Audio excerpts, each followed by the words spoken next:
أشهد أن لا إله إلا الله وحده لا شريك له وأشهد أن محمدا عبده ورسوله أما بعد فأعوذ بالله من الشيطان الرجيم بسم الله الرحمن الرحيم الحمد لله رب العالمين الرحمن الرحيم مالك يوم الدين إياك نعبد وإياك نستعين اهدنا الصراط المستقيم صراط الذين أنعمت عليهم غير المغضوب عليهم ولا الضالين.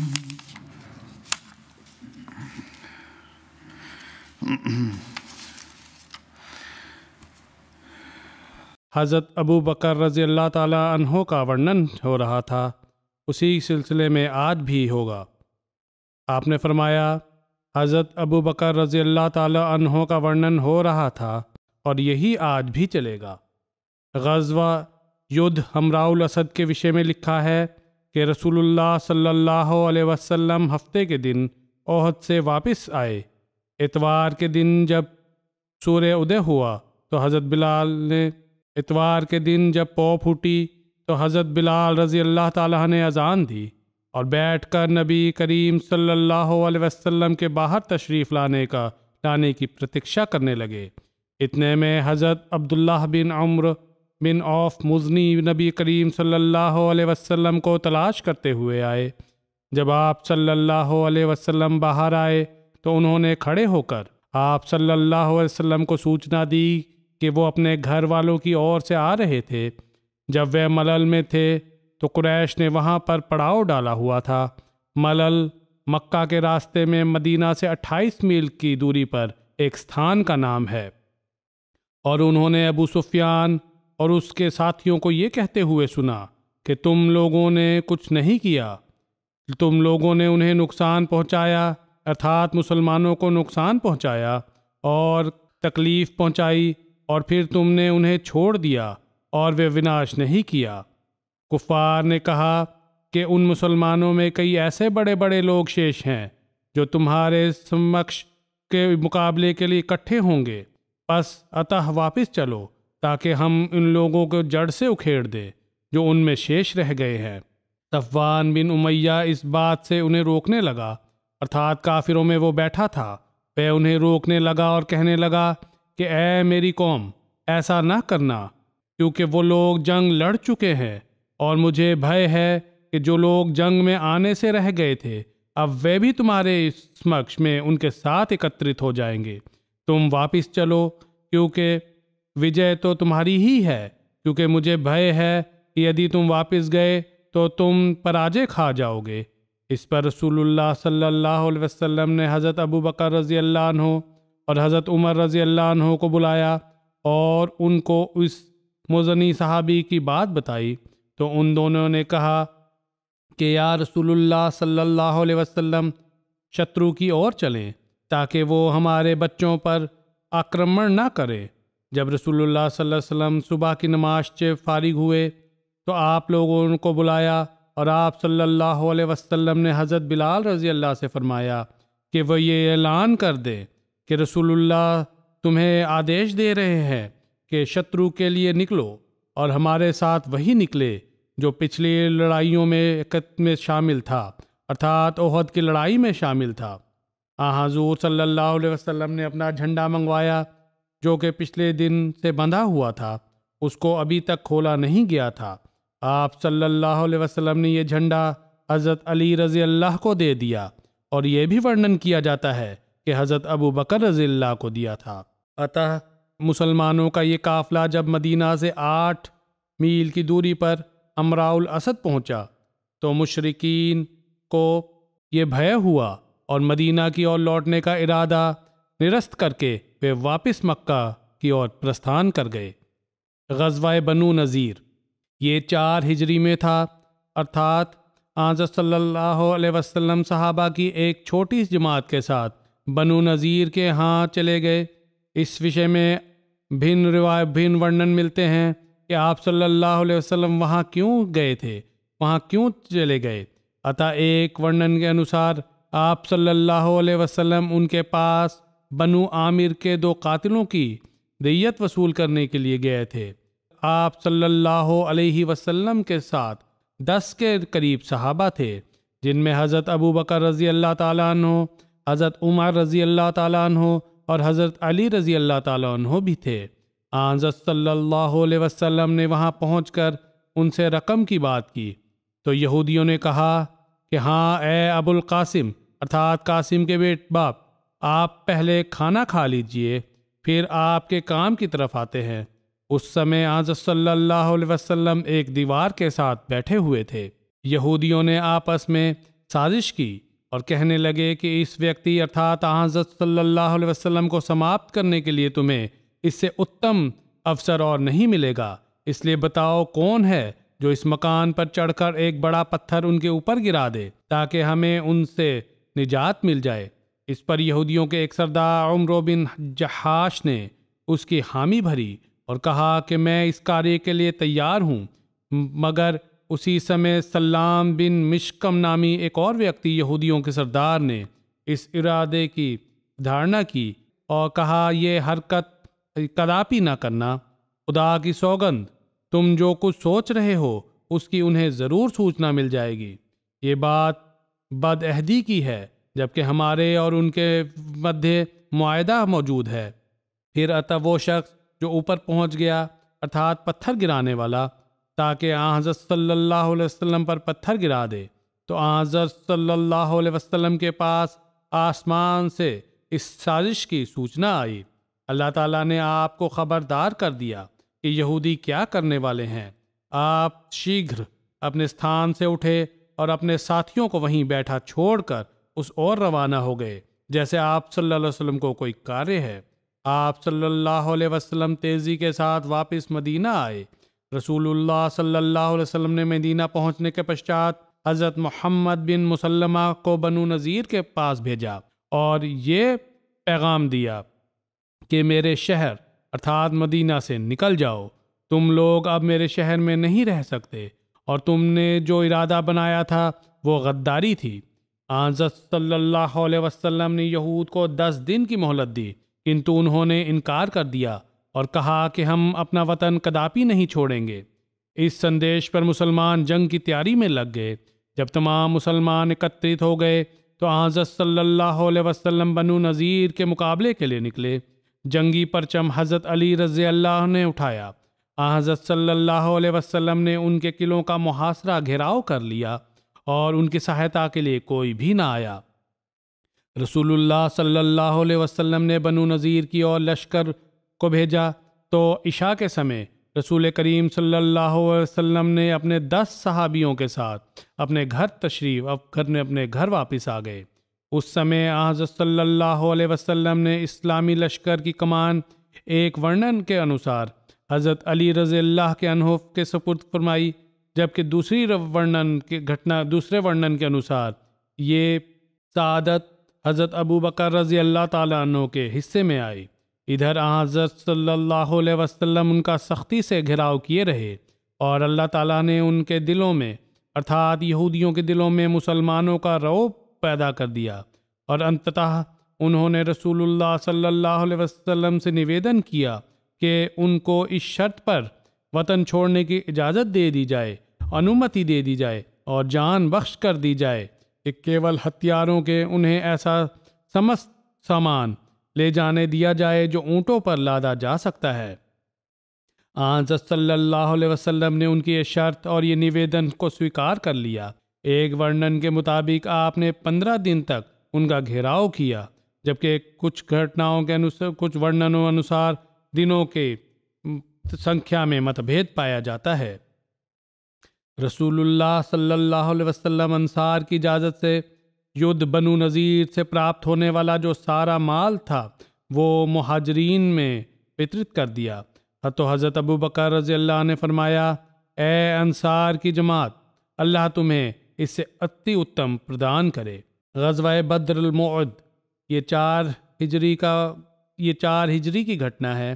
اس یدھ کا کارن یہ ہے کہ ابو سفیان بن حرب جب یدھ احد سے واپس آنے لگا تو اس نے زور سے کہا کہ آگامی سال ہماری اور تمہاری ملاقات بدر الصفرہ کے استھان پر ہوگی، ہم وہاں جنگ کریں گے۔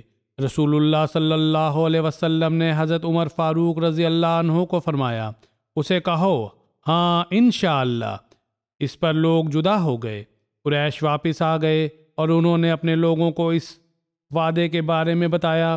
بدر مکہ اور مدینہ کے درمیان ایک مشہور کنواں ہے جو وادی صفرہ اور جار جو مقام ہے اس کے مدھیہ استھت ہے۔ بدر مدینہ کے دکشن میں 150 کلومیٹر کی دوری پر استھت ہے۔ زمانہ جاہلیت میں اس استھان پر ہر سال پرتھم ذی-قعدہ سے 8ویں ذی-قعدہ کا ایک بڑا میلہ لگا کرتا تھا۔ اتہ جو وعدے کا سمے نکٹ آ رہا تھا، ابو سفیان رسول اللہ صلی اللہ علیہ وسلم کی طرف نکلنے کو اپریہ کر رہا تھا۔ اس کو بھے پیدا ہو رہا تھا۔ وہ یہی چاہتا تھا کہ اس نردھارت سمے میں آپ سے ملاقات نہ ہی ہو۔ ابو سفیان پرکٹ کر رہا تھا کہ وہ ایک لشکر جرار یعنی بڑا لشکر لے کر آپ صلی اللہ علیہ وسلم پر حملہ کرنے کی تیاری کر رہا ہے، تاکہ یہ سوچنا مدینہ کے رہنے والوں تک پہنچا دے کہ وہ ایک بہت بڑا لشکر اکترت کر رہا ہے، اور عرب کے کونے کونے میں سوچنا پھیلا دی جائے تاکہ مسلمانوں کو اس سے بھے بیت کیا جا سکے۔ ایک ورنن کے انوسار حضرت ابو بکر رضی اللہ اور حضرت عمر رضی اللہ بھی رسول اکرم صلی اللہ علیہ وسلم کی سیوا میں اپستھت ہوئے۔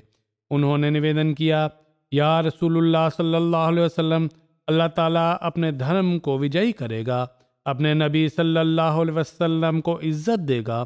ہم نے قوم کے ساتھ وعدہ کیا تھا اور ہم اس کے ورد نہیں جا کرتے، ارتھات وہ کافر اسے بزدلی شمار کریں گے۔ آپ صلی اللہ علیہ وسلم وعدے کے انوسار تشریف لے چلے۔ خدا کی قسم اس میں ضرور بھلائی ہے۔ یہ جذبات سن کر آپ صلی اللہ علیہ وسلم بہت پرسن ہوئے۔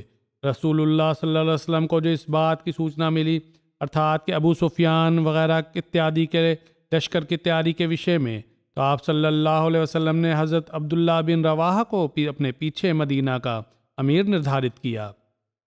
ایک ورنن کے انوسار عبداللہ بن ابی سلول کو امیر نردھارت کیا اور اپنا جھنڈا حضرت علی رضی اللہ تعالیٰ عنہ کو عطا کیا، اور مسلمانوں کے ساتھ امرا بدر کی اور روانہ ہوئے اور مسلمانوں کے ساتھ بدر کی اور پرستھان کیا۔ آپ صلی اللہ علیہ وسلم کے ساتھ 1500 مسلمان تھے۔ مسلمانوں نے بدر کے استھان پر لگنے والے میلے میں خرید فروخت ارتھات سامان وکرے اور بیچنا اور خریدا اور ویاپار میں اتی نفع کمایا، اور 8 دن تک وہیں استھانترت کرنے کے بعد پنہ واپس مدینہ آ گئے۔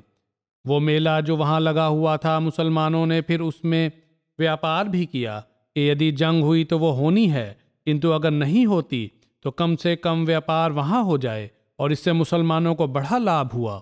غزوہ احد ارتھات احد کے یدھ میں ابو سفیان نے مسلمانوں کو اگلے سال دوبارہ ملنے کا جو چیلنج دیا تھا، اس کا مزید ورنن اور بھی ہے، اور یہ ورنن حضرت مرزا بشیر احمد صاحب رضی اللہ نے لکھا ہے۔ لکھتے ہیں کہ احد کے یدھ کے پشچات میدان سے لوٹتے ہوئے ابو سفیان نے مسلمانوں کو یہ چیلنج دیا تھا کہ آگامی ورش بدر کے استھان پر تمہاری جنگ تمہارا یدھ ہوگا، اور حضرت صلی اللہ علیہ وسلم نے اس چیلنج کو سویکار کرنے کا اعلان کیا تھا۔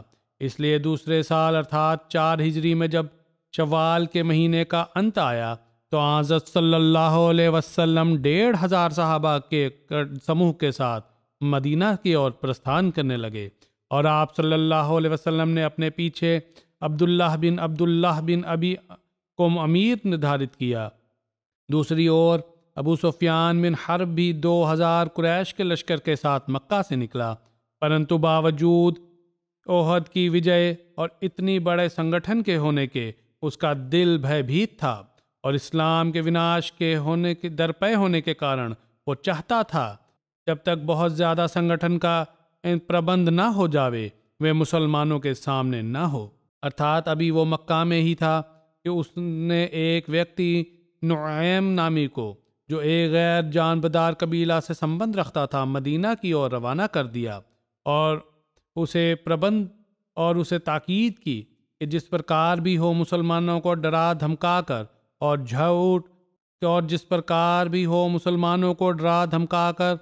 جھوٹ سچ باتیں بنا کر یدھ سے نکلنے کے سے باز رکھے۔ ارتھات یہ ویکتی مدینہ میں آیا اور قریش کی تیاری اور طاقت اور ان کے جوش و خروش کے جھوٹے قصے سنا کر اس نے مدینہ میں ایک بے چینی کی حالت پیدا کر دی، یہاں تک کہ بعض کمزور نربل لوگ اس یدھ میں شامل ہونے سے بھیبھیت ہونے لگے۔ پرنتو جب حضرت صلی اللہ علیہ وسلم نے نکلنے کا آدیش دیا اور آپ صلی اللہ علیہ وسلم نے اپنے بھاشن میں فرمایا کہ ہم نے کفار کے چیلنج کو سویکار کر کے اس افسر پر نکلنے کا وعدہ کیا ہے، اس لیے ہم اس سے پیچھے نہیں ہٹ سکتے، اور چاہے مجھے اکیلا جانا پڑے میں جاؤں گا، اور شترو کے سمکش پر اگر اکیلا سینہ دکھانا پڑے تو میں سینہ دکھاؤں گا۔ تو لوگوں کا بھے جاتا رہا اور وہ بڑے جوش اور اخلاص کے ساتھ آپ کے ساتھ نکلنے کو تیار ہو گئے۔ ارتھات حضرت صلی اللہ علیہ وسلم 1500 صحابہ کے ساتھ مدینہ سے پرستان کرنے لگے، اور دوسری اور ابو سفیان اپنے 2000 سپاہیوں کے ساتھ مکہ سے نکلا، کنتو خدائی فیصلوں سے کچھ ایسا ہوا کہ مسلمان تو بدر میں اپنے وعدے پر پہنچ گئے، کنتو قریش کا لشکر تھوڑی دور آ کر پھر مکہ کو واپس لوٹ گیا۔ اس گھٹنا کا ورنن یوں ہے کہ جب ابو سفیان کو نعیم کی ناکامی کا گیان ہوا تو وہ دل میں بھیبھیت ہوا اور اپنے لشکر کو کہنے لگا کہ راستہ سے لوٹ آ کر واپس لے گیا کہ اس سال قحط بہت ہے اور لوگوں کو تنگی ہے، اس لیے اس سمے لڑنا ٹھیک نہیں ہے، جب دوبارہ سے حالت بہتر ہوں گے تو اور ادھک تیاری کے ساتھ مدینہ پر حملہ کریں گے۔ اسلامی لشکر 8 دن تک بدر میں ٹھہرا، اور کیونکہ وہاں مہینہ ذوالقعدہ کے آرمبھ میں ہر سال میلہ لگا کرتا تھا جس کا پہلے ورنن ہو چکا ہے، تو ان دنوں میں بہت سے صحابیوں نے اس میلے میں ویاپار کر کے کافی منافع کمایا، یہاں تک کہ انہوں نے ان 8 دنوں میں ویاپار میں اپنے مالوں کو، اپنے دھناڑے کو 2 گنا کر لیا۔ جب میلے کا سماپن ہو گیا اور لشکر قریش نہ آیا تو حضرت صلی اللہ علیہ وسلم بدر سے نکل کر مدینہ میں پناہ لے آئے، اور قریش نے مکہ میں واپس پہنچ کر مدینے پر حملے کی تیاریاں آرمبھ کر دیں۔ یہ یدھ بدر الموعد کہلاتا ہے۔ یدھ بنو مستلق ایک ہے جو شعبان 5 ہجری میں ہوا۔ غزوہ بنو مستلق کا دوسرا نام غزوہ مرئیسیع بھی ہے۔ بنو مستلق خزاح کی شاخ تھی۔ یہ قبیلہ ایک کنویں کے پاس رہتا تھا جس کو مرئیسیع کہتے تھے۔ یہ فرو سے 1 دن کی دوری پر تھا، اور فرو اور مدینہ کے مدھے قریباً 96 میل کا فاصلہ تھا۔ علامہ ابن اسحاق کے نکٹ یدھ بنو مستلق 6 ہجری میں ہوا، جبکہ موسیٰ بن عقبہ کے نکٹ 4 ہجری میں ہوا، اور واقدی کہتا ہے کہ یہ یدھ شعبان 5 ہجری میں ہوا۔ حضرت مرزا بشیر احمد صاحب نے اس کو 5 ہجری کا ہی لکھا ہے۔ بہرحال جب نبی کریم صلی اللہ علیہ وسلم تک یہ بات پہنچی کہ قبیلہ بنو مستلق نے مسلمانوں پر آکرمن کرنے کا ارادہ کیا ہے، تو رسول اللہ صلی اللہ علیہ وسلم نے ان کی اور شعبان 5 ہجری میں 700 صحابیوں کے ساتھ آگے چلنا شروع کیا۔ حضرت صلی اللہ علیہ وسلم نے مہاجرین کا جھنڈا حضرت ابو بکر رضی اللہ تعالیٰ عنہ کے سپرد کیا۔ ایک دوسرے ورنن کے انوسار آپ نے مہاجرین کا جھنڈا حضرت عمار بن یاسر رضی اللہ کو دیا، اور انصار کا جھنڈا حضرت سعد بن عبادہ رضی اللہ کو دیا۔ واقعہ افق اس کے وشے میں جو ورنن ہے وہ اس پرکار ہے کہ یدھ بنو مستلق سے واپسی پر حضرت عائشہ بنت حضرت ابو بکر رضی اللہ پر منافقین کی اور سے تہمت لگائی گئی۔ یہ واقعہ تاریخ میں واقعہ افق کے نام سے پرکھیات ہے۔ عطا صحیح بخاری میں حضرت عائشہ رضی اللہ سے ورنن ہے۔ یہ روایت گو کہ ایک صحابی کے ورنن میں پہلے ورنن ہو چکی ہے، لیکن یہاں حضرت ابو بکر رضی اللہ تعالیٰ عنہ کے سندرب سے بھی یہ ورنن کرنا ضروری ہے۔ رسول اللہ صلی اللہ علیہ وسلم جب کسی سفر پر پرستھان کرتے یا اس کا ارادہ فرماتے تو آپ صلی اللہ علیہ وسلم اپنی ازواج مطہرات کے درمیان قرہ ڈالتے۔ حضرت عائشہ رضی اللہ سے یہ ورنن ہے، اور پھر جس کا قرہ نکلتا آپ صلی اللہ علیہ وسلم اس کو اپنے ساتھ لے جاتے۔ آپ صلی اللہ علیہ وسلم نے ایک یدھ میں ہمارے مدھے قرہ ڈالا جو آپ صلی اللہ علیہ وسلم نے کیا تھا، تو حضرت عائشہ رضی اللہ کہتی ہیں کہ میرا قرہ نکلا، میں آپ صلی اللہ علیہ وسلم کے ساتھ گئی، حجاب کے آدیش اوترت ہونے لگے۔ کہتی ہیں حجاب کے آدیش ان کے اوترن کے پشچات، کہتی ہیں میں اودج میں ارتھات پالکی میں اٹھائی جاتی اور اسی میں اتاری جاتی۔ ہم چلتے رہے یہاں تک کہ جب رسول اللہ صلی اللہ علیہ وسلم اپنے اس یدھ سے فارغ ہوئے تو اور واپس آئے اور ہم مدینہ کے نکٹ ہوئے، تو ایک رات آپ صلی اللہ علیہ وسلم نے باہر نکلنے کا آدیش کیا۔ میں کھڑی ہوئی، جب لوگوں نے باہر نکلنے کا سوچنا کیا پھر میں چل پڑی یہاں تک کہ لشکر سے آگے نکل گئی۔ پھر جب میں نے اپنی آوشکتا سے باہر فارغ ہوئی تو اودج ارتھات پالکی کی اور آئی، اور میں نے اپنے سینے کو ہاتھ لگایا تو کیا دیکھتی ہوں کہ میرا اسفار کے نگینوں کا ہاتھ ٹوٹ کر گر گیا ہے۔ چنانچہ وہ کہتی ہیں میں واپس گئی اور اپنا ہاتھ ڈھونڈنے لگی، اسی کی تلاش نے مجھے روکے رکھا، اور وہ لوگ جو آئے جو میری سواری کو تیار کرتے تھے، جس پر میری پالکی میں بیٹھتی تھی، اور انہوں نے میری پالکی اٹھائی اور اسے میرے اونٹ پر رکھ دیا جس پر میں سوار ہوتی تھی۔ کہتی ہیں کہ انہوں نے سمجھا کہ میں اس میں ہوں، کیونکہ عورتیں ان دنوں میں ہلکی پھلکی ہوا کرتی تھیں اور ان پر زیادہ گوشت نہ ہوتا تھا، اور وہ تھوڑا سا ہی کھانا کھایا کرتی تھی۔ اچھا، لوگوں نے جب اسے اٹھایا تو پالکی کے بوجھ کو غیر معمولی نہ سمجھا۔ انہوں نے اس کو اٹھایا اور میں کم عمر لڑکی تھی، انہوں نے اونٹ کو اٹھایا اور چل پڑے، اور میں نے اپنا ہاتھ پا لیا۔ اس کے پشچات کے لشکر چلا گیا۔ میں ان کے پڑاؤ پر آئی اور وہاں کوئی بھی نہیں تھا۔ پھر میں اپنے پڑاؤ کی اور گئی جس میں تھی، اور میں نے وچار کیا کہ وہ مجھے نہ پائیں گے تو میرے پاس واپس آئیں گے، اس حال میں کہ میں بیٹھی ہوئی تھی کہ میری آنکھ لگ گئی اور میں سو گئی۔ صفوان بن معطل سلمی ذکروانی لشکر کے پیچھے تھے۔ وہ صبح میرے پڑاؤ پر آئے اور انہوں نے ایک سوئے ہوئے انسان کا وجود دیکھا۔ وہ میرے پاس آئے اور حجاب کے آدیش سے پہلے انہوں نے مجھے دیکھا ہوا تھا۔ میں ان کے انا للہ پڑھنے پر جاگ اٹھی۔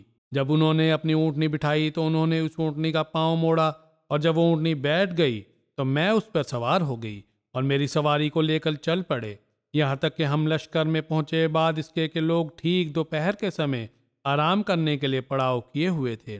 پھر جس کا وناش ہونا ہوتا ہے وہ وناش ہو گیا، اور اس افق کا بانی عبداللہ بن ابی سلول تھا، اور ہم مدینہ پہنچے۔ میں وہاں 1 ماہ بیمار رہی، اور لوگ افق لگانے والوں کی باتوں میں لگے رہے، اور میری بیماری میں یہ بات مجھے بے چین کرتی کہ میں نبی صلی اللہ علیہ وسلم سے وہ مہربانی نہ دیکھتی جو میں آپ صلی اللہ علیہ وسلم سے دیکھتی تھی۔ جب میں بیمار ہوتی آپ صلی اللہ علیہ وسلم بھیتر تشریف لاتے اور سلام کہتے، پھر فرماتے تم کیسی ہو؟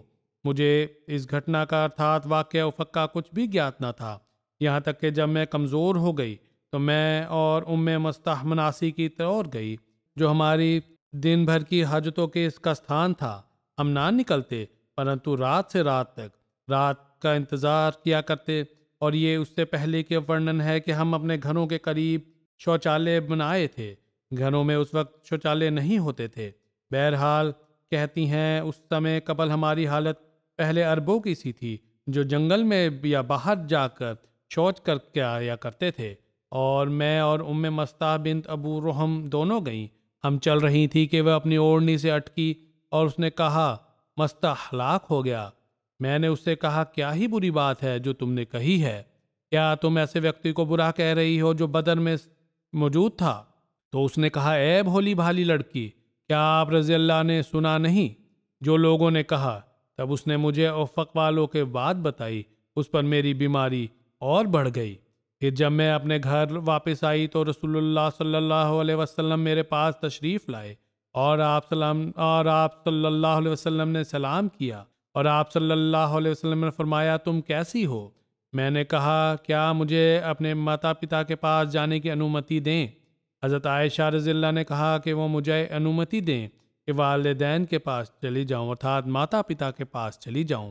میں اس وقت میں چاہتی تھی کہ میں ان دونوں ارتھات اپنے ماتا پتا کی طرف سے اس سوچنا کو نشچت کر لوں یا گیاد کر لوں، تو رسول اللہ صلی اللہ علیہ وسلم نے مجھے انومتی دے دی۔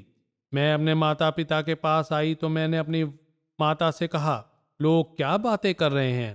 انہوں نے کہا، اے میری بیٹی، اس سمبندھ میں اپنی جان پر بوجھ نہ ڈالو۔ اللہ کی سوگند کم ہی ایسا ہوا ہے کہ کبھی کسی آدمی کے پاس کوئی خوبصورت عورت ہو جس سے وہ محبت کرتا ہو اور اس کی سونتنے ہوں اور پھر وہ اس کے ورد باتیں نہ کریں۔ میں نے کہا، سبحان اللہ، لوگ ایسی بات کی چرچا کر رہے ہیں۔ انہوں نے ارتھات حضرت عائشہ نے ورنن فرمایا کہ میں نے وہ رات اس طرح گزاری کہ صبح ہو گئی اور میرے آنسو نہ تھمتے تھے اور نہ مجھے ذرا سی بھی نیند آئی۔ پھر صبح ہوئی تو رسول اللہ صلی اللہ علیہ وسلم نے حضرت علی بن ابو طالب رضی اللہ اور حضرت اسامہ بن زید رضی اللہ عنہ کو بلایا۔ جب وحی میں ولمبنا ہوئی، جب وحی میں تھوڑی سی دیر ہوئی تو آپ صلی اللہ علیہ وسلم ان دونوں سے اپنی بیوی کو چھوڑنے کے وشے میں مشورہ کرنا چاہتے تھے۔ جہاں تک حضرت اسامہ کا سمبند تھا تو انہوں نے مشورہ دیا کہ اس کے انوسار وہ جانتے تھے کہ حضور صلی اللہ علیہ وسلم کا حضرت عائشہ رضی اللہ سے کیا سمبند کیا ہے، اور حضرت عائشہ رضی اللہ کی پرستھتی کو بھی جانتے ہوں گے کہ نیک اور پوتر عورت ہیں۔ ارتھات حضرت اسامہ رضی اللہ نے ورنن کیا کہ یا رسول اللہ صلی اللہ علیہ وسلم، آپ صلی اللہ علیہ وسلم کی پتنی ہیں، اور اللہ کی سوگت ہم کیول بھلائی کے اور کچھ نہیں جانتے۔ اور جہاں تک حضرت علی بن ابو طالب رضی اللہ کا سمبند ہے تو انہوں نے نویدن کیا، یا رسول اللہ صلی اللہ علیہ وسلم، اللہ نے آپ پر کچھ تنگی نہیں رکھی اور اس کے اترکت اور عورتیں بھی ہیں، اور اس خادمہ اور اس سیوکا سے پوچھئے، وہ آپ صلی اللہ علیہ وسلم سے سچ کہہ دے گی۔ اس پر رسول اللہ صلی اللہ علیہ وسلم نے بریرہ کو بلایا اور آپ صلی اللہ علیہ وسلم نے فرمایا، اے بریرہ، کیا تم نے اس میں کوئی بات دیکھی جو تمہیں سنشے میں ڈالے؟ بریرہ نے نویدن کیا، نہیں، اس قسم، اس کی سوگند جس نے آپ صلی اللہ علیہ وسلم کو حق کے ساتھ بھیجا ہے، میں نے ان میں سے اس سے زیادہ کوئی اور بات نہیں دیکھی جس کو میں عیب سمجھوں کہ وہ کم عمر لڑکی ہے، گوندھا ہوا آٹا چھوڑ کر سو جاتی ہے، بکری آتی ہے اور وہ اسے کھا جاتی ہے۔ تو رسول اللہ صلی اللہ علیہ وسلم اسی سمے کھڑے ہوئے اور عبداللہ بن ابی بن سلول کے وشے میں معذرت چاہی، اور رسول اللہ صلی اللہ علیہ وسلم نے فرمایا، کون مجھے اس شخص کے سمبند میں معذور سمجھے گا جس کی تکلیفوں سے میرے گھر میں کون مجھے اس ویکتی کے سمبند میں معذور سمجھے گا جس کی تکلیفوں سے میرے گھر کے بارے میں مجھے بہت تکلیف پہنچی ہے؟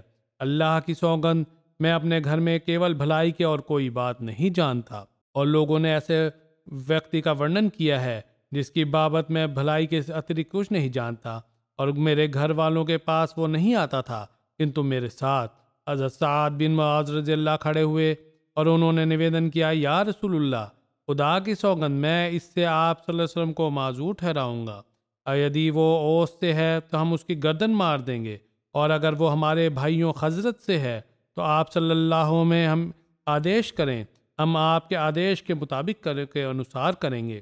اس پر حضرت سعد بن عبادہ رضی اللہ کھڑے ہو گئے، اور وہ خزرج کے سردار تھے، اور اس سے پہلے وہ بھلے آدمی تھے، لیکن انہیں حمیت نے اکسایا، ساتھ اکتر نے اکسایا، اور انہوں نے کہا، تم نے غلط کہا، اللہ کی سوگند تم اسے نہیں مارو گے، ارتھات آپس میں قبیلوں کی لڑائی ہو گئی اور نہ اس پر طاقت رکھتے ہو۔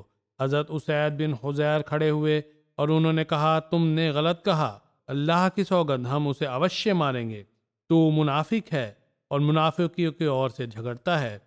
اس پر دونوں قبیلے اوس اور خزرج بھڑک اٹھے، یہاں تک کہ وہ لڑنے پر اکترت ہو گئے، اور رسول اللہ صلی اللہ علیہ وسلم پر ممبر پہ تھے۔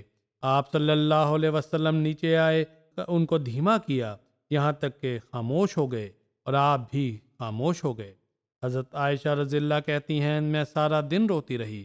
یہ گھٹنا تو آپ کے علم میں آ گئی، کنتو اصل بات یہ تھی کہ حضرت عائشہ کہتی ہیں، جو کچھ بھی ہو رہا تھا وہ تو ہوتا رہا، کنتو میں سارا دن روتی رہی، نہ میرے آنسو تھمے اور نہ مجھے نیند آئی۔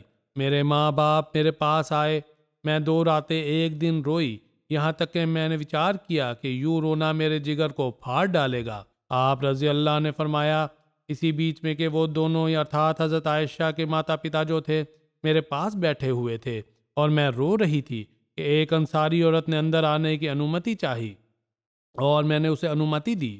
وہ بیٹھی اور میرے ساتھ رونے لگی۔ ہم اس حال میں تھے کہ رسول اللہ صلی اللہ علیہ وسلم آئے اور بیٹھ گئے۔ جب میرے سبند سے پوچھا گیا اور کہا گیا اور جو کہا گیا، آپ صلی اللہ علیہ وسلم نے میرے پاس نہیں بیٹھے تھے اور آپ صلی اللہ علیہ وسلم 1 ماہ تک اسی وشے پر رہے۔ میرے اس سبند کے وشے میں آپ صلی اللہ علیہ وسلم پر کوئی وحی نہیں ہوئی۔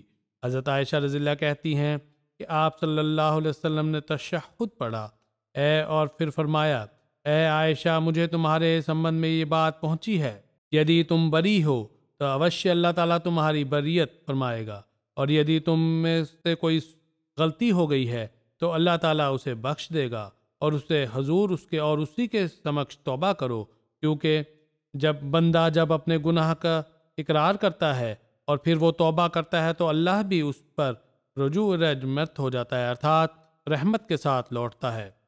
جب رسول اللہ صلی اللہ علیہ وسلم اپنی بات ختم کر چکے تو میرے آنسو تھم گئے، یہاں تک کہ مجھے ان کا ایک قطرہ بھی محسوس نہ ہوا، اور میں نے اپنے ماتا پتا اور میں نے اپنے باپ ارتھات حضرت ابوبکر رضی اللہ سے کہا کہ رسول اللہ صلی اللہ علیہ وسلم کو میری اور سے اتر دیں۔ انہوں نے کہا، خدا کی سوگند میں نہیں جانتا کہ میں رسول اللہ صلی اللہ علیہ وسلم سے کیا کہوں۔ پھر میں نے اپنی ماں سے کہا، آپ میری اور سے رسول اللہ صلی اللہ علیہ وسلم کو اتر دیں جو آپ نے فرمایا۔ انہوں نے کہا، باخدا میں نہیں جانتی میں رسول اللہ صلی اللہ علیہ وسلم سے کیا کہوں۔ حضرت عائشہ رضی اللہ کہتی ہیں کہ میں کم عمر لڑکی تھی، قرآن زیادہ نہیں جانتی تھی، تو میں نے کہا، خدا کی سوگند مجھے معلوم ہو چکا ہے کہ آپ لوگوں نے سنا ہے جو لوگ باتیں کر رہے ہیں، اور آپ کے دلوں میں وہ بیٹھ گئی ہے، اور آپ لوگوں نے اسے صحیح سمجھ لیا ہے، اور یدی میں آپ لوگوں سے کہوں کہ میں بری ہوں اور اللہ جانتا ہے کہ میں واقعتاً بری ہوں تو آپ لوگ مجھے اس میں سچا نہیں سمجھیں گے، اور یدی میں آپ کے پاس کسی بات کا اقرار کر لوں اور اللہ جانتا ہے کہ میں بری ہوں تو آپ لوگ مجھے سچا سمجھ لیں گے۔ اللہ کی سوگند میں اپنی اور آپ لوگوں کا ادھارن نہیں پاتی، کیول یوسف علیہ السلام کے باپ کے وشے کے، کہ جب انہوں نے کہا تھا فَصَبْرٌ جَمِيلٌ وَاللَّهُ الْمُسْتَعَانُ عَلَىٰ مَا تَصِفُونَ، اور اچھی طرح صبر کرنا ہی میرے لیے اچت ہے، اور جو بات تم ورنن کرتے ہو اس کا تدارک کے لیے اللہ ہی کی مدد مانگی جا سکتی ہے، ارتھات اس کے نشید کے لیے اللہ تعالیٰ سے ہی سہایتا مانگی جا سکتی ہے اور اس سے سہایتا مانگی جائے گی۔ پھر میں نے اپنے بستر پر رخ بدل لیا اور میں امید کرتی تھی کہ اللہ تعالیٰ میری بریت کے وشے میں میں امید کرتی تھی کہ اللہ تعالیٰ میری بریت اوشیہ پرکٹ کرے گا، کینتو خدا پر مجھے گمان نہ تھا کہ وہ میرے سبند میں وہی اوترت کرے گا۔ میں نے اپنے وچار میں اس سے بہت ادنا تھی کہ میرے معاملے میں قرآن کی بات کی جائے گی، کینتو مجھے امید تھی کہ رسول اللہ صلی اللہ علیہ وسلم نیند میں کوئی رویا دیکھیں گے کہ اللہ مجھے بری قرار دیتا ہے۔ اللہ کی سوگند آپ صلی اللہ علیہ وسلم اپنے بیٹھنے کے استھان سے الگ نہیں ہوئے تھے، اور نہ گھر والوں میں سے کوئی باہر گیا تھا، یہاں تک کہ آپ صلی اللہ علیہ وسلم پر وحی اوترت ہوئی اور آپ صلی اللہ علیہ وسلم پر وہ شدت کی پرستتی ہوئی جو وحی کے سمے آپ پر ہوا کرتی تھی، یہاں تک کہ سردی کے دن میں آپ صلی اللہ علیہ وسلم پسینہ موتیوں کی طرح ٹپکتا تھا۔ جب رسول اللہ صلی اللہ علیہ وسلم سے یہ پرستتی جاتی رہی تو آپ مسکرا رہے تھے، اور پہلی بات جو آپ صلی اللہ علیہ وسلم نے کی وہ آپ صلی اللہ علیہ وسلم کا مجھ سے یہ فرمانا تھا کہ اے عائشہ، اللہ کی پرشنسا بیان کرو، کیونکہ اللہ نے تمہاری پاکیزگی پوترتا پرکٹ کر دی ہے۔ اور میری ماں نے مجھ سے کہا، اٹھو رسول اللہ صلی اللہ علیہ وسلم کے پاس جاؤ۔ میں نے کہا، نہیں، اللہ کی سوگند میں آپ صلی اللہ علیہ وسلم کے پاس نہیں جاؤں گی اور اللہ کے اترکت کسی کی پرشنسا نہیں کروں گی۔ تو اللہ تعالیٰ نے نازل فرمایا، ان الذین جاؤ بالافک عصبۃ منکم، ان الذین جاؤ بالافک عصبۃ منکم، یقیناً وہ لوگ جنہوں نے ایک بڑا اتہام باندھا تھا تمہیں اس میں سے ایک گروہ ہے۔ جب اللہ نے میری پاکیزگی پوترتا میں یہ افطرت کیا تو حضرت عائشہ رضی اللہ کے پتا حضرت ابو بکر صدیق رضی اللہ نے کہا، اور وہ مستہ بن اساسہ کو اس وجہ سے قریبی ہونے کے خرچ دیا کرتے تھے، غریب آدمی تھا، اس کو خرچ دیا کرتے تھے۔ حضرت ابو بکر رضی اللہ نے کہا، اللہ کی سوگند میں مستہ کو کبھی خرچ نہیں دوں گا۔ اس کے پشچات کہ جو اس نے حضرت عائشہ کے وشے میں کہا تھا تو اللہ تعالیٰ نے نازل فرمایا، اور تم میں سے صاحب فضیلت اور صاحب توفیق اپنے نکٹتوں اور مسکینوں اور اللہ کی راہ میں خرچ کرنے والوں کو کچھ نہ دینے کی سوگند نہ کھائیں، پتہ چاہیے کہ وہ معاف کر دیں اور درگزر کریں۔ کیا تم یہ پرے نہیں کرتے کہ اللہ تمہیں بخش دے، اور اللہ بہت بخشنے والا اور بار بار رحم کرنے والا ہے۔ حضرت ابو بکر نے فرمایا، کیوں نہیں، اللہ کی سوگند میں اوشیہ پرے کرتا ہوں کہ اللہ مجھے بخش دے۔ تو انہوں نے مستح کو دوبارہ دینا شروع کر دیا، ارتھات حضرت ابو بکر رضی اللہ جو خرچ کرتے تھے وہ خرچ دوبارہ شروع کر دیا۔ حضرت عائشہ رضی اللہ کہتی ہیں کہ رسول اللہ صلی اللہ علیہ وسلم میرے معاملے میں ارتھات حضرت عائشہ رضی اللہ کے سمبند میں حضرت زینب رضی اللہ سے پوچھا کرتے تھے۔ آپ صلی اللہ علیہ وسلم نے فرمایا زینب کو کہ اے زینب، تم کیا جانتی ہو، ارتھات حضرت عائشہ کے وشے میں تمہاری کیا رائے ہے؟ تو انہوں نے عرض کیا، یا رسول اللہ صلی اللہ علیہ وسلم، میں اپنی سنوائی اور بینائی شیش رکھتی ہوں، اللہ کی سوگند میں نے ان میں بھلائی ہی دیکھی ہے۔ حضرت عائشہ رضی اللہ کہتی ہیں کہ اب یہی زینب وہ تھیں جو میرا مقابلہ کیا کرتی تھی، اور اللہ نے انہیں پرہیزگاری کی وجہ سے بچا لیا۔ یہ صحیح بخاری کا ایک لمبا ورنن ہے۔ حضرت اقدس مسیح موعود علیہ الصلوۃ والسلام فرماتے ہیں، خدا تعالیٰ نے اپنے اخلاق میں یہ داخل رکھا ہے کہ وہ وعید کی پیش گوئی کو توبہ، استغفار اور دعا اور صدقہ سے ٹال دیتا ہے۔ اسی پرکار انسان کو بھی اس نے یہی اخلاق سکھائے ہیں، جیسے قرآن شریف اور حدیث میں ورنن ہے کہ حضرت عائشہ رضی اللہ عنہ کے سمبند میں جو منافقین نے کیول خباثت سے ورودھ واقع کے تہمت لگائی تھی، اور اس تذکرہ میں بعض سادہ لوگ صحابہ بھی اکترت ہو گئے تھے۔ ایک صحابی ایسے تھے کہ وہ حضرت ابو بکر رضی اللہ عنہ کے گھر سے 2 وقت کی روٹی کھاتے تھے۔ حضرت ابو بکر رضی اللہ نے ان کی اس پر خطا پر قسم کھائی تھی اور ڈرانے والے کے طور پر عہد کر لیا تھا کہ میں اسے بے جا حرکت کی سزا میں اس کو کبھی روٹی نہ دوں گا۔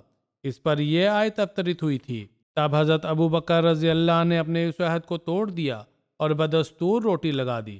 حضرت مسیح علیہ موعود علیہ الصلوۃ والسلام فرماتے ہیں، اسی ضمت پر اسلامی اخلاق میں یہ داخل ہے کہ اگر ڈرانے والے کے طور پر کوئی عہد کیا جائے تو اس کا توڑنا حسن اخلاق میں داخل ہے۔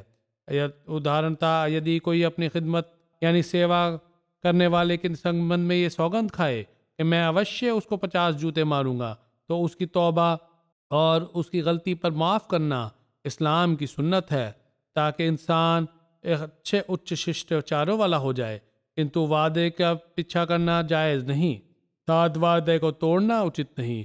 وعدے کو توڑنے پر باز پرس ہوگی، کنتو ترک وعید پر نہیں، ارتھات ڈرانے پر نہیں۔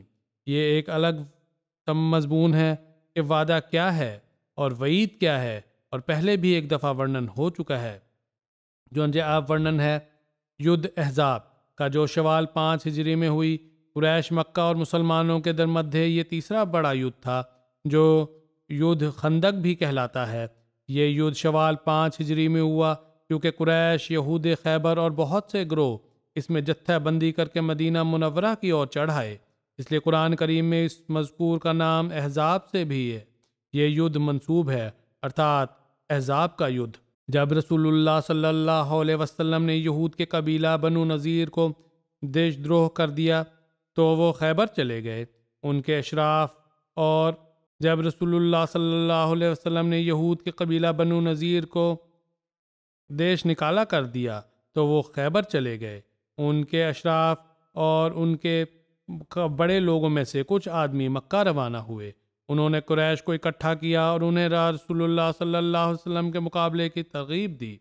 ان لوگوں نے قریش سے معاہدہ کیا اور سب نے آپ سے جنگ پر اتفاق کیا، اور اس کے لیے انہوں نے ایک وقت نردھارت کر لیا۔ بنو نذیر کے وہ لوگ قریش کے پاس سے نکل کر قبیلہ غطفان اور سلیم کے پاس آئے اور ان سے بھی اس قسم کا انوبندھ کیا، اور پھر وہ لوگ ان کے پاس سے روانہ ہو گئے۔ قریش تیار ہو گئے، انہوں نے متفرق قبائل کو اور ان کے عربوں کو جو ان کے حلیف میں تھے اکترت کیا، تو 4000 ہو گئے۔ ابو سفیان بن حرب کا ان کا سردار تھا۔ راستے میں انیہ قبائل کے لوگ بھی اس لشکر سے ملتے رہے، یوں اس لشکر کی پوری سنکھیا 10,000 ہو گئی۔ رسول اللہ صلی اللہ علیہ وسلم کو ان لوگوں سے مکہ کے لیے روانہ کی سوچنا پہنچی تو آپ صلی اللہ علیہ وسلم نے صحابہ کرام کو بلایا اور انہیں صحابہ کو دشمن کی سوچنا دی اور اس سمبند میں ان سے مشورہ کیا۔ اس پر حضرت سلمان فارسی رضی اللہ عنہ نے خندق کی رائے دی جو مسلمانوں کو پسند آئی۔ عہد نبوی میں اتر کی شمالی سمت کھلی تھی، باقی تینوں اور مکانات اور جنگل تھے جن میں سے دشمن گزر نہ سکتا تھا۔ چنانچہ کھلی سمت میں خندق کھود کر شہر کے بچاؤ کا نرنے ہوا۔ رسول اللہ صلی اللہ علیہ وسلم نے 3000 مسلمانوں کے ساتھ مل کر خندق کھودنی شروع کی۔ حضرت صلی اللہ علیہ وسلم انیہ مسلمانوں کے ہمراہ خندق کھودنے پر کارے کر رہے تھے تاکہ مسلمانوں کا حوصلہ بڑھے۔ کل 6 دن میں یہ خندق کھودی گئی۔ اس خندق کی لمبائی تقریباً 6000 گز یا کوئی 3.5 میل تھی۔ حضرت ابو بکر رضی اللہ نبی کریم صلی اللہ علیہ وسلم کے ساتھ ساتھ رہے۔ خندق کھودنے کے پشچات دوران حضرت ابو بکر رضی اللہ اپنے کپڑوں میں مٹی اٹھاتے تھے اور آپ رضی اللہ نے خندق کھودنے میں بھی باقی صحابہ کے ساتھ مل کر کام کیا تاکہ خندق کی کھدائی کا کام نردھارت وقت کے اندر مکمل ہو جائے۔ خندق کھودنے میں کوئی مسلمان پیچھے نہیں رہا اور حضرت ابو بکر رضی اللہ اور حضرت عمر کو جب ٹوکریاں نہ ملتی تو جلدی میں اپنے کپڑوں میں مٹی ڈال لیتے تھے، اور وہ دونوں نہ کسی کام میں اور نہ سفر و حضر میں وہ ایک دوسرے سے جدا ہوتے تھے۔ رسول اللہ صلی اللہ علیہ وسلم نے خندق کی کھدائی میں سخت محنت کی، کبھی کدال چلاتے اور کبھی بیلچے سے مٹی اکترت کرتے اور کبھی ٹوکری میں مٹی اٹھاتے۔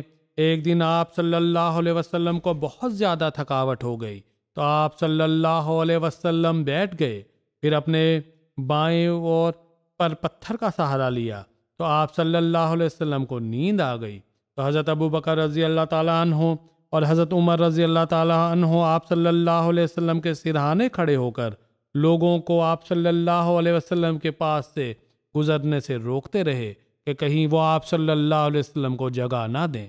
قریش اور اس کے حامیوں کے ارتھات 10,000 کے لشکر نے مدینہ کے مسلمانوں کا جب گھیراؤ کر لیا تو اس گھیراؤ کے یگ میں حضرت ابو بکر مسلمانوں کے لشکر کے ایک حصے کی قیادت کر رہے تھے۔ بعد میں اس جگہ جہاں حضرت ابو بکر نے قیادت فرمائی ایک مسجد بنا دی گئی جسے مسجد صدیق کہا جاتا تھا۔ یہ ورنن ابھی آئندہ بھی انشاءاللہ چلے گا۔ اس سمے بعض سرگواسیوں کا ورنن بھی کرنا چاہتا ہوں۔ اس میں پہلا ورنن ہے مکرمہ مبارکہ بیگم صاحبہ جو مختار احمد گوندل صاحب کی پتنی تھی۔ 11 جنوری کو 93 ورش کی آیو میں ان کی وفات ہوئی ہے۔ انا للہ و انا الیہ راجعون۔ چودھری غلام محمد گوندل صاحب صحابی حضرت مسیح موعود اسلام کی بہو تھیں، جماعتی سیواؤں میں بہت شوق سے پورن کرتی تھیں۔ اپنے گاؤں چک 99 شمالی کی صدر لجنہ بھی رہیں۔ نمازوں کی پابند، نیک اور نردھنوں کا خیال رکھنے والی خاتون تھی کہ اور ساری عمر بچوں اور بڑوں کو قرآن کریم پڑھانے کی توفیق پائی۔ مرحومہ موسیہ تھی تو پیچھے 5 بیٹے اور 3 بیٹیاں ہیں۔ افتخار احمد گوندل صاحب مربی سلسلہ سیرہ لون آپ کے بیٹے ہیں اور فواد احمد صاحب مربی سلسلہ کی دادی تھیں۔ اس کے اترکت آپ کے خاندان میں پوتوں پوتیوں میں اور بھی مربیان ہیں، واقفین زندگی ہیں۔ اللہ تعالیٰ سرگواسیہ سے مغفرت اور رحم کا سلوک فرمائے اور ان کی دعائیں اپنی نسل کے لیے بھی سویکار کرے۔ دوسرا ورنن میر عبدالوحید صاحب کا ہے جن کی وفات 12-13 جنوری کی رات کو ہوئی۔ انا للہ و انا الیہ راجعون۔ 58 سال کی عمر کی تھیں۔ ان کے خاندان میں احمدیت کا پودا ان کے پردادا میر احمد دین صاحب کے دوارا سے ہوا جنہوں نے حضرت خلیفۃ المسیح اول کے دور میں 1911 میں احمدیت سویکار کی تھی۔ اپنے خاندان میں اکیلے احمدی تھے۔ اس طرح ننہال کی اور سے احمدیت کا پودا ان کے نانا حضرت شیخ اللہ بخش صاحب رضی اللہ بنو سے ہوا۔ عبدالوحید صاحب کے دادا کا نام عبدالکریم صاحب تھا۔ انہیں تبلیغ کا بہت شوق تھا، اس لیے ان کے یہ دادا پشاور میں مولوی عبدالکریم کے نام سے مشہور تھے۔ اپنا ذاتی ادھین بہت کرتے تھے۔ اپنی لائبریری بھی بنائی ہوئی تھی۔ 1974 میں جب اسمبلی میں وفد میں حضرت خلیفۃ المسیح ثالث کی سرکردگی میں پیش ہو رہا تھا تو بعض نایاب کتب کی آوشکتا تھی جو ان کی لائبریری سے ملی۔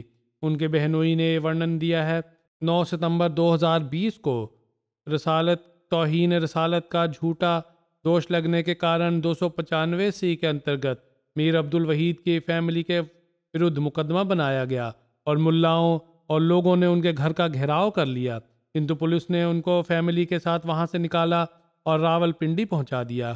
کچھ دنوں کے پشچات راول پنڈی سے ہی ان کے گھر سے رات کو چھاپا مار کر پولیس نے ان کے بیٹے عبد المجید صاحب کو گرفتار کر لیا۔ اللہ تعالیٰ نے میر عبد الوحید صاحب کو 2 بیٹوں اور 1 بیٹی سے نوازا تھا۔ ان کے 1 بیٹے جن کا ابھی ورنن کیا ہے، عبد المجید صاحب کو گرفتار کر لیا تھا، ابھی تک قید میں ہیں، اسیران راہ مولا ہیں، جیل میں ہی تھے جب ان کے پتا کی مرتیو ہو گئی، یہ شامل نہیں ہو سکے۔ اللہ تعالیٰ سرگواسی سے مغفرت کا سلوک کرے اور ان کے پیچھے چھوڑ جانے والوں کو بھی صبر دے، اور جو بیٹے ان کے قیدی ہیں 20 سال تقریباً عمر ہے، اللہ تعالیٰ ان کی رہائی کے بھی جلد سے سامان پیدا فرمائے۔ تیسرا ورنن ہے مکرم سید وقار احمد صاحب کا، جو امریکہ میں تھے۔ 17 جنوری کو 58 ورش کی آیو میں ہارٹ اٹیک کی وجہ سے ان کی وفات ہوئی۔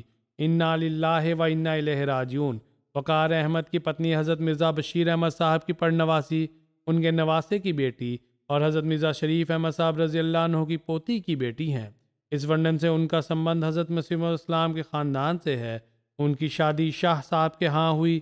اس خاندان میں وقار شاہ صاحب کے دادا سید ڈاکٹر ظہور شاہ صاحب کو ریٹائرمنٹ کے پشچات وقف کرنے کی توفیق پراپت ہوئی اور فیجی میں خلافت ثالثہ کے دور میں مبلغ کے طور پر چند سال رہے۔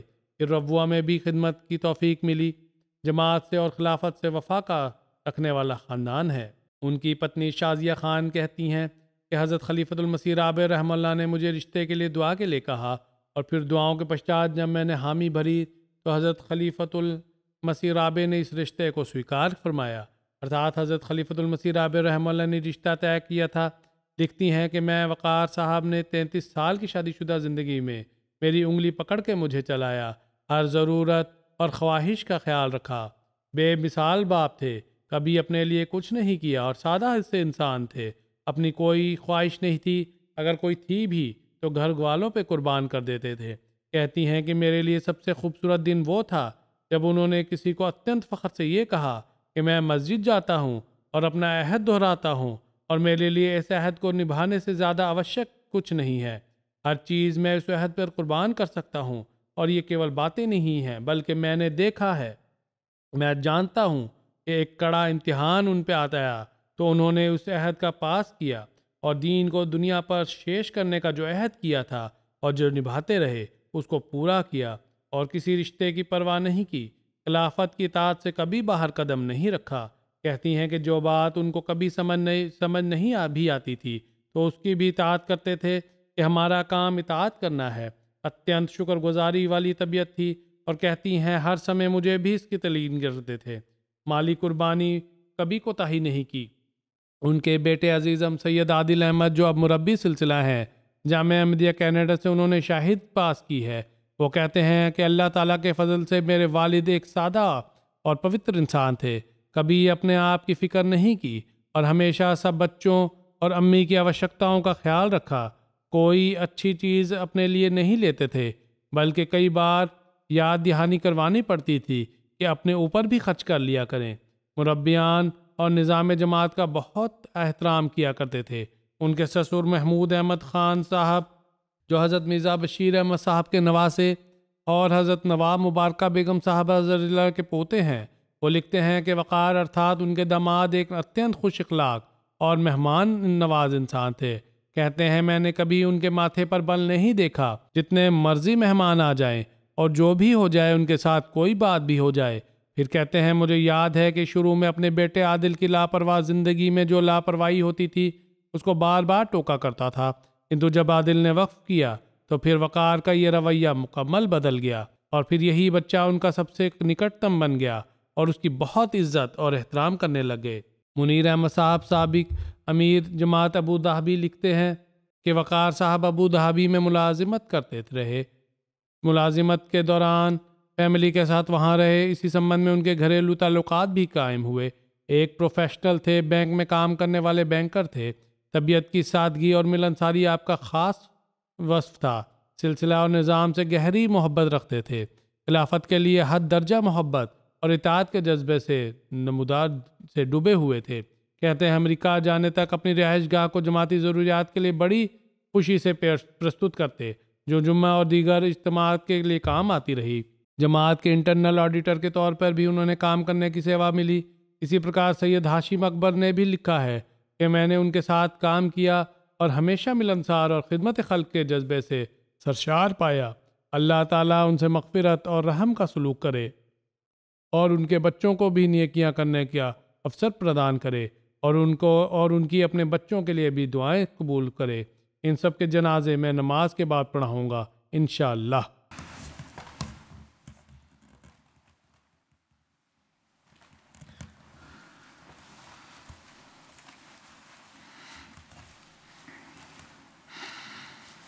الحمد